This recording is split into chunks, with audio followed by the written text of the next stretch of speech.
What's up, graphic designers? Yesterday was amazing, primarily because it was, yes, Taco Tuesday, but we also visited the Edge in Hudson Yards. It was amazing. And today we're going to be creating a composite featuring many of the images that you're going to find in the photo albums shortly. And so here's what I know. We got this amazing photo of what looks like Freddie catching that touchdown pass.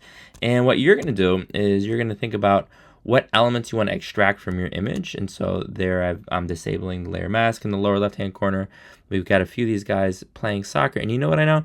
There was this image of the skyscraper, and I don't know if they're still working. I suspect they are, and I thought there was lots of room for improvement in terms of elements where we could include this photo, where we applied a combination of the polygonal lasso and the object selection tool to get it so it looks like they're hanging out on the roof of this building. We have of course Lola and Nick. We got this cool blending mode, and we use the luminosity, so I did a little bit of experimentation.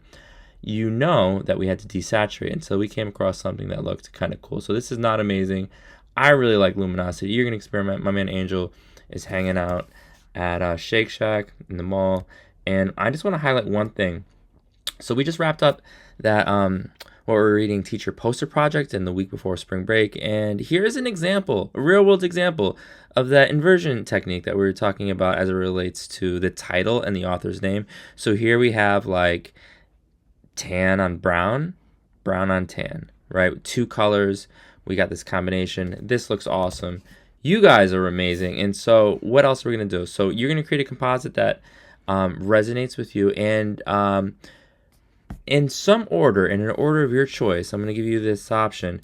I need you guys to reimagine these 5 images. So here's one featuring a Polaroid. Here we've got Let's Go.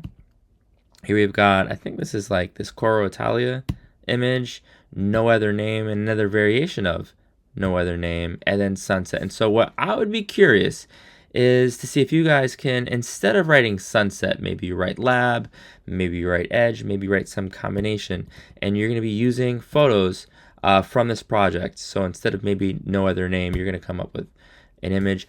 You know what I'll also say is that here we have what looks like leaves, branches falling from a tree. It looks like they're using a combination of brushes and layer masks. What I would encourage you guys to do is maybe go to Brusheezy, and you're going to find brushes that you think look pretty cool. And so I'm going to go to the top brushes, and you're going to find brushes that you think would work well. And you can actually look online. I know that you guys remember how to download and install brushes. So what you're going to do is you're going to get the ABR file. You're going to press B for brush, right click. We're going to go to that little gear, and then we're going to import brushes. You're going to find that ABR file that you downloaded from whatever website you're using, presumably Brusheezy, to recreate so many windows, maybe this image right here. I'm really excited to see what you guys can produce. I know that this image right here, it's desaturated on the exterior. And the interior of the Polaroid, it looks like there's color.